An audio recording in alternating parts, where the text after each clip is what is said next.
I am an attorney with Fried, Frank, Harris, Shriver, and Jacobson in the real estate, and I practice in the land use and development side.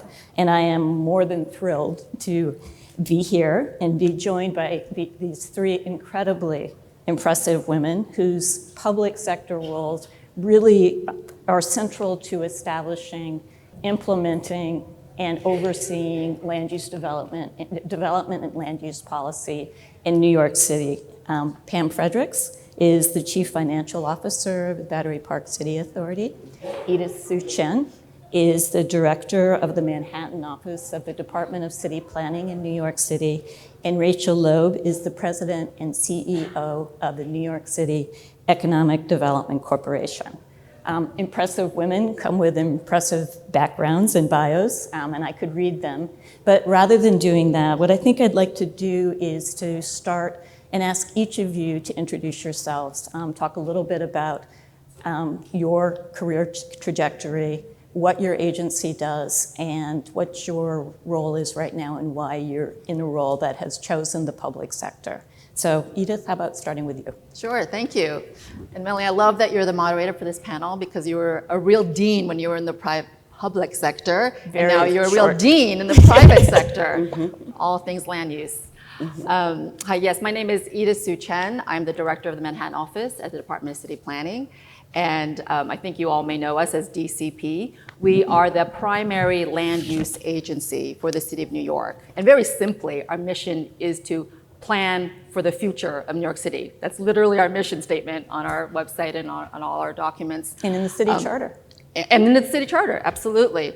You know, we are a mayoral agency, relatively small, about 300 people strong right now.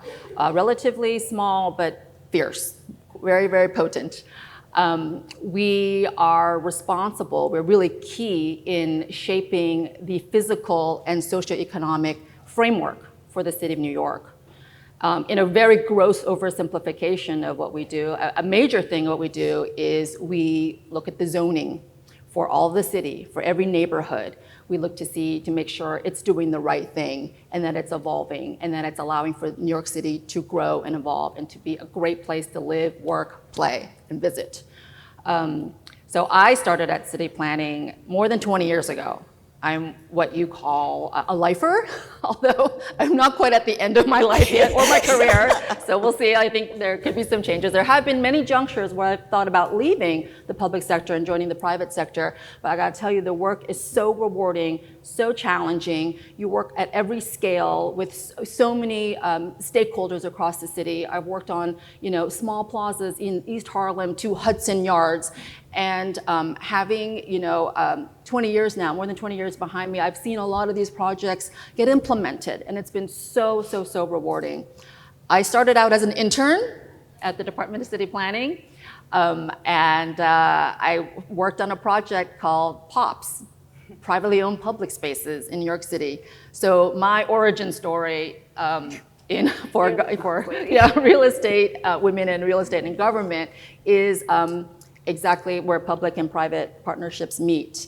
And I'd love to stay in this work because I'm constantly trying to find new ways to partner with the private sector to continue to make New York City a great place to be. Thank you. Rachel, do you want to? Thank you. Thank you. I'm Edith, and you know, we work a lot together, and we'll probably talk about that. But my name's Rachel Loeb. I'm the president of New York City Economic Development Corporation, often referred to as EDC. I joined EDC just over 3 years ago as the Chief Operating Officer after about 15 years in the private sector doing development, primarily residential, but not only, throughout the city of New York and the greater region, metropolitan region. Trained as a planner, but always had been interested in public service. I'll tell a little bit about what EDC does and then why that was a particular interest to me to join this organization. So EDC's mission is to grow neighborhoods and create excellent jobs for New Yorkers. But we do that in a unique way. There is no other economic development corporation throughout the city of the United States that is organized like we are, funded like we are, or has the tools that we do to achieve our mission. We are, in fact, a nonprofit, and we have a contract with the City of New York to execute a variety of work through both the master contract and a marine contract. That means we manage a lot of the city's waterfront as well as real estate assets to execute work. So a lot of people don't know that we are one of the largest asset managers in the City of New York.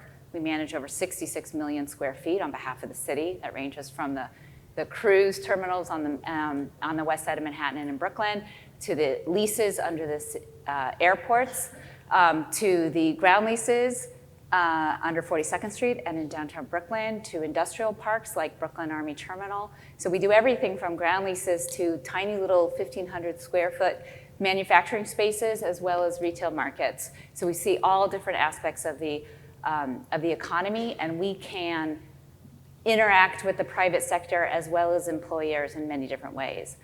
We also are planners. We are also real estate professionals. We are also one of the largest capital divisions for the city. We do about $8 billion of capital work. If you've walked on the High Line, we built that. If you've gone to a hospital, we've often built that. We do a lot of infrastructure. So we have a lot of different things that we do. And then we have unique financing tools. We do all the tax incentives. We do triple exempt tax bond financing. So what we do is we have a series of tools at our hands so that when we then go and think about how do we make sure that the New York City economy is resilient and forward-thinking, how can we implement these tools in different ways to help the private sector go into a certain direction that we think it should go by incentivizing it or working together or rezoning or doing a ground lease or doing a procurement. So we'll talk more about that, but that's very simple summary. And so then for me, it was a unique place where I could bring all of my experiences and all of my background together and really make a difference and have an impact. And then the last thing I would say is over the last year and a half, we also turned ourselves into an emergency COVID response agency, and a lot of the PPE, a lot of the testing that you were able to access in the City of New York was through our procurement and the partnerships that we developed with the life sciences industry. Yeah, that was very extraordinary. Pamela? Great, thanks. Great to be here. So I am the CFO for Battery Park City Authority, and I think many of you are New Yorkers, and hopefully most of you have been down to visit Battery Park City in one shape or another. In fact, I was sitting with someone earlier who actually happened to be a resident, so that was pretty exciting. But Battery Park City is an area at the tip of Manhattan, and it's unique in that it's a state authority. So it bridges both state and city. We work with EDC, we do some work with city planning as well, particularly some of the resiliency work that we're doing right now. But so it is comprised of 92 acres of land, and on that land, we have 10 million square feet of commercial space, and hopefully some of you have been to Brookfield Place. That had some amazing shopping. You may have to work for some of the finance people who were at the last panel to be able to afford many of the shops. They're pretty expensive. But it's a beautiful space, but not only for shopping, but it's a tremendous office space, really premium quality tenants. We also have 10 million square feet of residential space comprised primarily of rental buildings as well as 18 condo buildings. And so we're unique in that what we own is the land, and the way we interact with commercial developers is that land basically was sand when we started a little more than 50 years ago. And we engaged with commercial real estate developers to develop different portions of that land, and what's resulted is what you see today. And it's started in 82 with a gateway project that was done by the Lafrax, and then the World Financial Center that became Brookfield Place. And it's interesting in that part of the land that it sits on was reclaimed soil from the excavation of the World Trade Center when it was developed. So it's a really interesting space in that way. It also is comprised of over 30 acres of open space and parkland, which makes it unique in the city in that it's a very beautiful place to come live, work, and raise a family. So how do I end up there? I've been there for about 4 years, and I've never looked back. I spent about 30 years in banking and finance, and I'll truncate it in that I worked in capital markets, project finance, M&A, and lending. And the last portion of my career was spent at Citigroup doing derivatives for some of the largest private real estate companies in the US and Canada. So that was partly the tie-in there, but also a pretty big background in infrastructure and developing and financing large infrastructure projects. So all of that has been, I think, very important in terms of my ability to step in as CFO. So I've done lending, I've done capital markets, principally interest rate derivatives, but also a lot of structuring work. And sort of my bookend is that when I came out of undergrad, I actually worked for 5 years in finance at a consumer products company you may know, Procter & Gamble. And then I've also spent a stint in Washington, DC, working for the Overseas Private Investment Corp, doing emerging markets project finance kind of around the world. Well, all of those things and the skills that I developed in those various roles allow me to work effectively as a CFO for Battery Park City Authority. And so it really is sort of bringing a lot of those skill sets to what's a really interesting organization.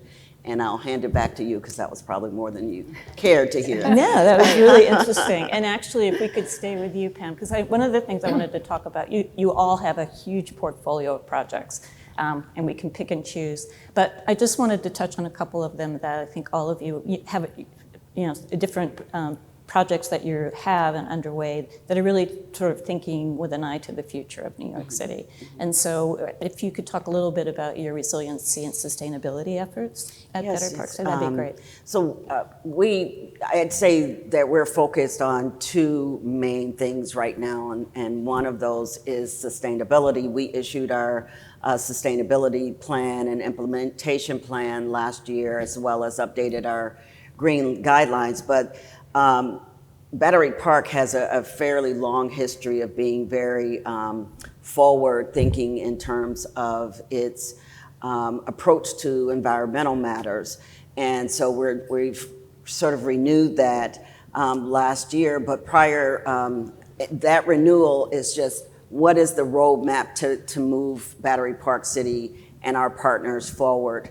But in 2019, and the planning started just prior to that, we embarked upon several resiliency projects.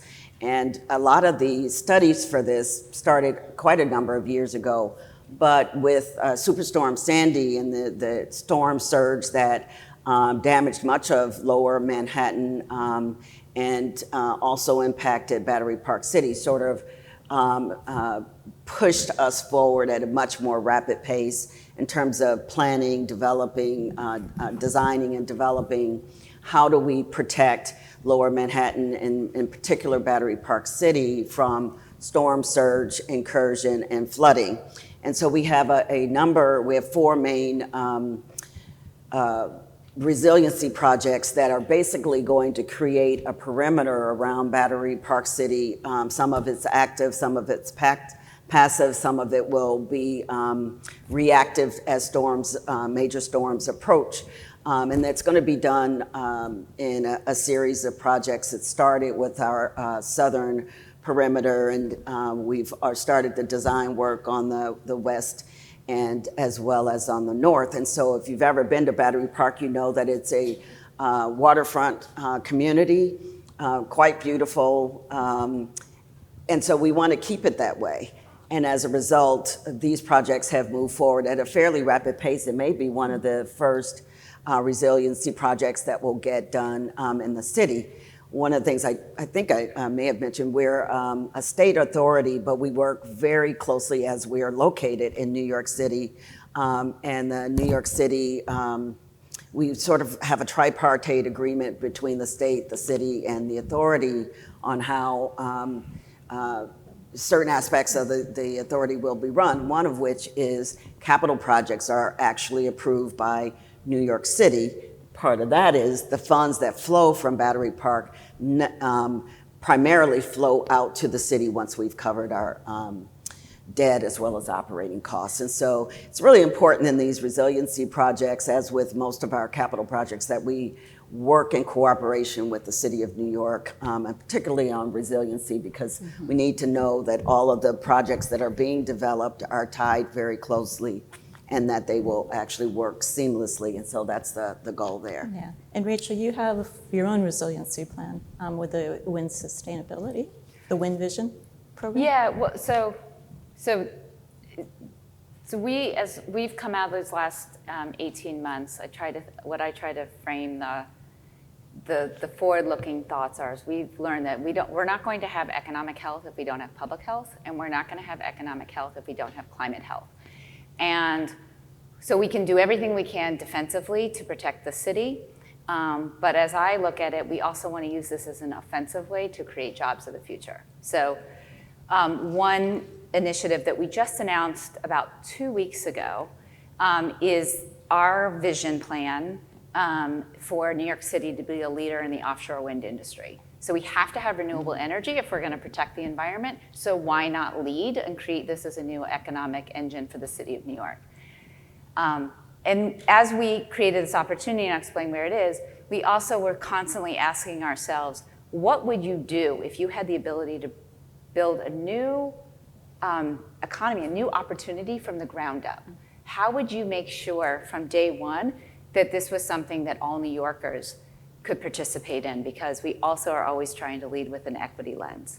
So in Brooklyn, in what's called the South Brooklyn Marine Terminal, just behind Industry City, from Industry City down to the Brooklyn Army Terminal, which is at 62nd Street, so from 30th to 62nd, EDC basically controls most of the waterfront. And our vision is, what does a 21st century working waterfront look like? From manufacturing jobs to a film studio to garment manufacturing, and become the heart of the offshore wind industry. So there's 72 acres there that we control, and we have a lease with a joint venture between the Red Hook Container Terminal and Industry City. And and then there'll be a sub-lease with an international firm called Equinor, and this will become the hub of the offshore wind industry for New York City. They have a lease out in the water, they have money coming in from the state. But we said when we were negotiating this, because it's our land, we want to lead and create opportunities for New Yorkers to participate in this. So we want job training today. So we were doing a partnership with SUNY Downstate and Maritime and CUNY, so that we're doing workforce development today, as well as capacity building for MWB firms so that they can contribute and actually compete when this is permitted and ready to build. So we can't just start it now and then open the doors in 5 years and be like, compete. That's not how we do it. So we're doing, we've already started that process to build that capacity. And so we say, okay, we have a 15-year plan. We're gonna create 13,000 jobs. This is what green jobs really look like. This is what happens when you bring renewable energy and jobs of the future together. But we also want to be an innovator and an exporter. So we're gonna create accelerators and try to lead with science. And we've created an advisory committee, and what we're really thrilled about this is that the co-chairs of our advisory committee, we don't know everything, right? We need help, is that as a technical leader as well as a climate justice leader, embedded, who's from the Sunset Park community and a real leader. So how do we make sure that everyone's working together? And we're really excited about this, and it's wonderful to be able to craft something from the get-go, and hopefully use it as a prototype for other things that we can do as well. That's fabulous. I gotta say, I love hearing about these projects. I mean, waterfront, Yeah. and water. I've long called the water of New York the sixth borough of New York. Yeah. It's, there's a lot of potential there. We often hear about the ravage, the destruction, but it is an incredible asset, And to there's the city more of New coming York. there Yeah. with freight and waterborne freight and maritime highways, and working with DOT on that too. And so wherever we can control waterfront access, not only to make sure we can put it into use, but to actually make sure New Yorkers can use it and be safe is what we're trying to do. It's huge. It's great. Fabulous. Well, I was going to talk about a project that actually doesn't have water for that. And it's not ostensibly about sustainability, but it is certainly about modernization, and it is the Soho NoHo rezoning. I mean, I'm sure you all have heard about it or read about it, or it's in the ether for sure. Yes, many of you may work there or live there or visit for really shopping, eating, dining, everything. The zoning in Soho NoHo is just ancient. It's 50 years old, which is ancient for zoning. Zoning for New York. It's not ancient for some of us. I know that's true. Yes, but it is. Soho NoHo is zoned for manufacturing. It's an M district. It doesn't allow for housing development. It doesn't allow for as-of-right large retail. It doesn't allow for hotel lobbies. It doesn't allow for museums. It's crazy. And if you want to live in Soho NoHo, you have to be a certified artist, certified by the Department of Cultural Affairs. I mean, this is real, just arcana. Just it's long obsolete. And we really need to change the zoning in Soho NoHo. And finally, we have, over the past several years, we've had some will coming from the community, from electeds, from property owners, to actually take a hard look at the zoning and refresh it and to make it modern. So the city, we have proposed, we think a very ambitious rezoning, but one that's right and sensible, one that's, number one, makes Soho NoHo a place to actually build housing, and with that, affordable housing. We need to make New York City more fair, more equitable. All our fair housing analysis says that we need to create housing in these high opportunity areas that have great transit, areas that have jobs, areas that are centrally located. We also need to fix the zonings to allow for mix of uses, like the commercial uses the office uses. I mean, Soho NoHo it's an incredibly dynamic commercial mixed-use district as well, and we have to make sure we keep ushering in, the mix of uses that are there. And we also want to respect the historic character of the area. So we are trying to create zoning that's very responsive and enhances the historic character and doesn't, defy it. Before we came out with our rezoning, a lot of people were saying, oh, we're going to see 1,000-foot tall towers. And no, our rezoning does not include 1,000-foot tall towers. And for the first time ever, actually, we have height limits. We're proposing height limits for Soho and NoHo. And finally, there's an incredible legacy of arts, right? Art and culture in Soho NoHo. So how do we continue that legacy? How do we bring art and culture into the future for Soho NoHo? Because let's be real, Soho NoHo are not really places where art is being made in a significant way these days. I mean, it certainly was. I mean, Soho NoHo got put on the map because of the incredible art community that settled there in the 70s, really. It's certainly still a great place to do so many things. But what we are looking to do is to make Soho NoHo a place where you can actually develop, housing. You can bring in the commercial, the offices, and all the while enhance its amazing character. There's incredible cachet. We're looking to enhance it, always to enhance it. Okay, thank you. So you're in the middle of that, and you're hoping that will be completed by the end of this administration? Absolutely. This is a huge administration priority. We have a vote at the City Planning Commission later this month in October, and a vote at City Council by the end of the year. So this project has not been without its controversy, and frankly, without, it's garnered a lot of attention and controversy. This is a hugely important project for our agency and for the City of New York. It absolutely is. Thank you. I want to talk a little bit more broadly, because as you've said, you are sort of all three of you are at this edge between government and the private developers. And you're dealing and grappling with a city that has 1 million opportunities, 1 million possibilities, and 1 million challenges. And so when you're thinking about that role of the private developer, the private property owner in the framework of the government. Just like want you to like think about that, sort of what the right role is for government in terms of thinking about the private investment and thinking about the role of the private developer in sort of contributing to the public need, of which there are many. So open it up. Rachel, do you want to start? So there's, I mean, I think we all have like a I think we all bajillion have. thoughts on this. So personally, like, government can't do everything. We just can't. There's certain things we should do, and there's certain things we do pretty well, and there's certain things we don't do so hot. So from where I sit and what we try to do is, as I sort of said before, we want to like, you know, in creating industries and creating developments, we want to be the catalyst for things to happen, but we very much believe in markets and the private sector and development and the creation of housing and the creation of office space, the creation of life science space. And where we need to facilitate that, that should be our role. Providing basic public services like infrastructure, that's a government role. And facilitating jobs and the economy and growth and opportunity. So we see it as like that is our way, is to create a platform and to create a place for the brilliant people in this room and in the city to grow their ideas, to grow their businesses, to work, to find their opportunities, and do what New York City's done for 400 years, which is just flourish.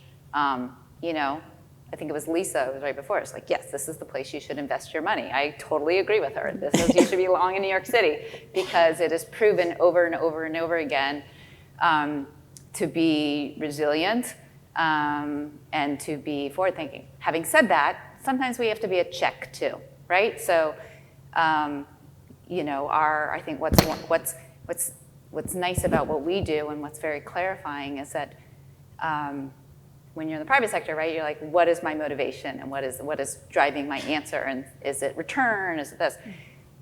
Ours is like what's best for New Yorkers, and that's very clarifying, right? Like you might always get it perfectly right, but you're like, okay, what is my fiduciary responsibility to the New Yorkers, and what are we trying to do that is kind of way like the best outcome for the city? It's nice to have that framework to work as well. Yeah. And yeah, absolutely. And I think I hark back to my introductory comments. Like, I think that's why I stick around in government. It is, you know, it is great to have that clarifying and, you know, a feel-good mission. You know, that you're making the city better for everyone. You know, every day you're working hard for that. You know, I just wanted to bring off something you said. Like, we can't do this ourselves, though, right? Government, we cannot do this ourselves. Like, the public sector and the private sector, we need to work together in partnership, you know, to attain so many things that we're all trying to achieve. And sometimes we make compromises, but generally, like, we're getting, like, you know, what we want, a better New York, because we're working together. You know, there was a really important project that we took on, which was the rezoning of East Midtown. And it was the private sector, like more than 10 years ago, who brought to our attention at city planning, there's some overbuilt buildings. They're bigger, they have more floor area than what zoning allows. Can you just fix the zoning so we can tear down those buildings, those old buildings that no one, like, you know, they're not super attractive anymore? Can we build them to, like, you know, higher, you know, to the existing density, but more than what zoning allows? We took a look at this, and what we ended up doing was something even more ambitious and more far-reaching than the private sector intended for us to do. And I think the private sector was actually pleasantly surprised that we took on a huge rezoning of East Midtown. You know, we started this in the Bloomberg administration. We didn't get it across the finish line. This is so important to do, though, to shore up East Midtown. A lot of people didn't even realize that East Midtown was beginning to lose its competitive advantage. The buildings were just getting older and older, of course, and there had not been any new development in over 20 years. And, you know, the city would bring in, you know, all these companies to come take a look at all these office buildings. But, you know, we heard from a lot of private sector, you know, companies, we need something, nicer, newer, more state of the art. So we were hearing that message. We looked at the inventory. We really knew we had to do something, but we had to do something more than just induce new skyscrapers, because we all know that with every world-class central business district, you have a world-class public realm. And the public realm around East Midtown was really also getting a little, needed some help. There were some blister points, subway stations, too much congestion on the sidewalk, not enough sidewalk space. So we created a rezoning that actually delivered induced not just new skyscrapers, state-of-the-art skyscrapers, and you'd see, one Vanderbilt, is up, it's amazing. And then right now, going through the public review process, we're doing this together, is the redevelopment of the Hyatt, the Grand Hyatt. So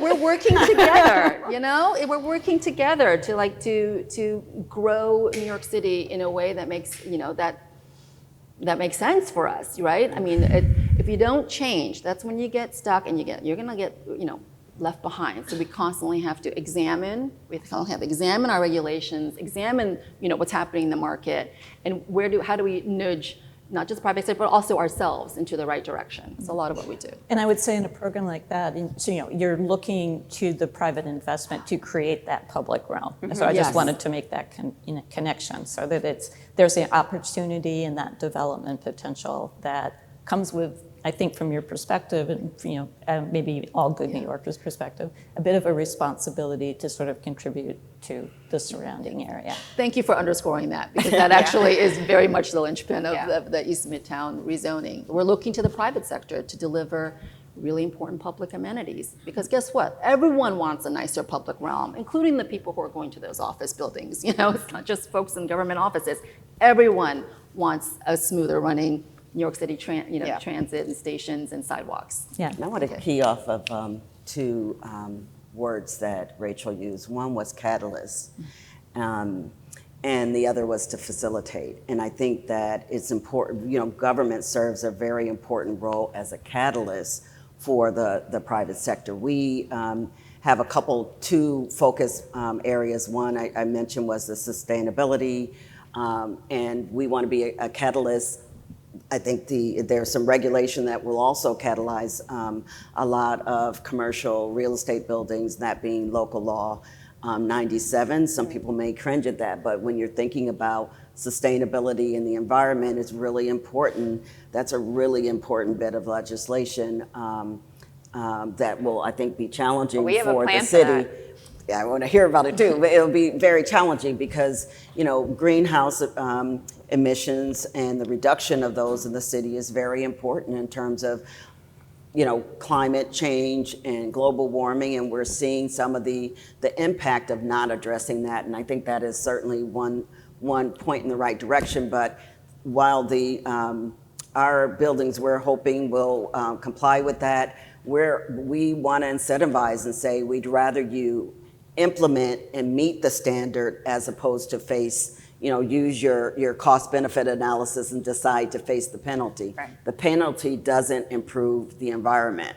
And so I think there needs to be, and we're hoping that one of our roles will be to try to work as a partner with the buildings in Battery Park City Authority to ensure compliance, not only compliance with that, but that it's actually implemented. And so that's both catalyst and facilitation.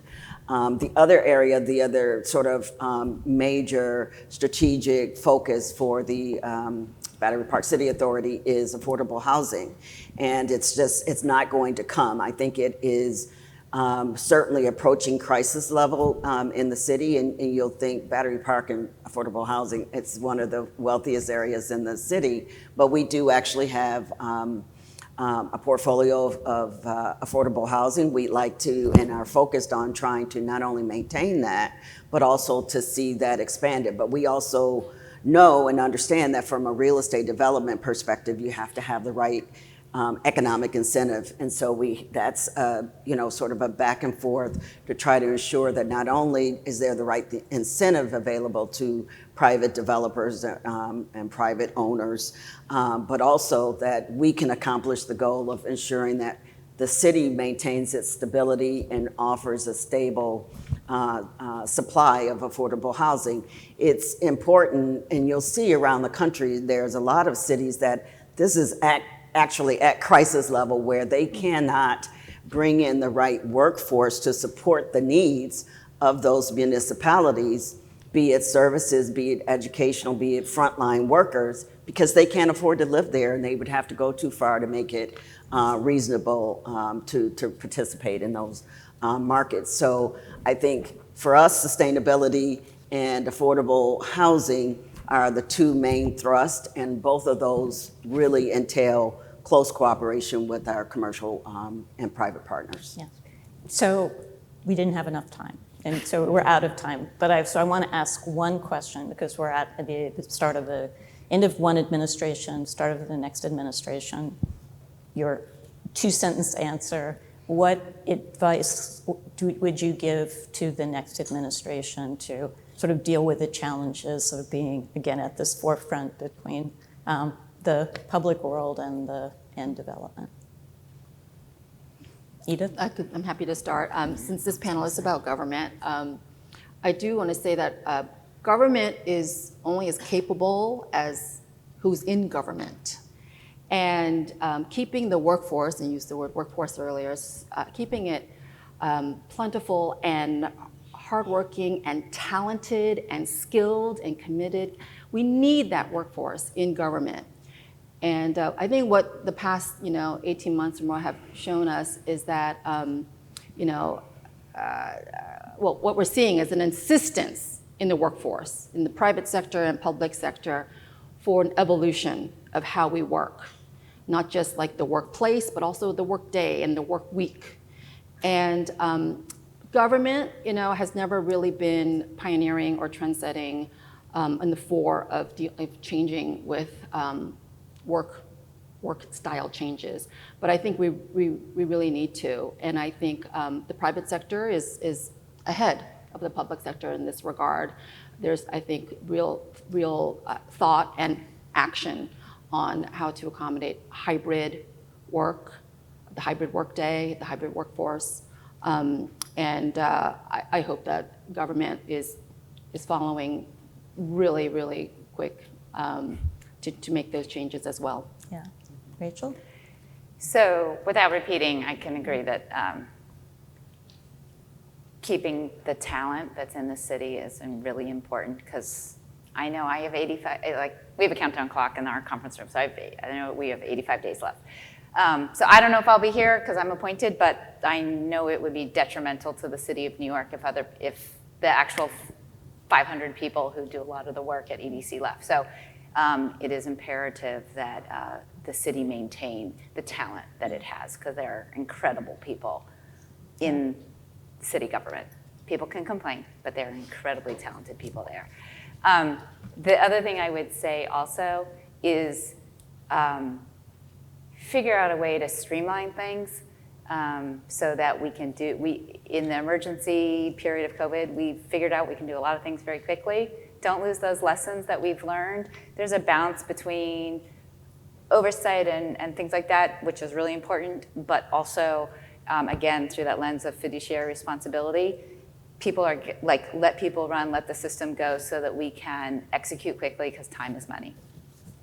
Pam, do you have a sentence? Yeah, I would only sort of fall back to my last point on affordable housing and ask that the city really focus on that and focus on the regulations that are in fact maybe pushing some of our historical affordable housing developers away from continuing to invest in that sector, and to work as partners to find a way. There's going to be a tension between private sector return and government objectives, but find where that tension point is, because I think, I'd hate to see it reach the crisis levels that it's reached in other cities. Great. Well, thank you so much for your time, and really appreciate all of your attention as well. Wonderful panel, and Thank you. Thank you. Thank you.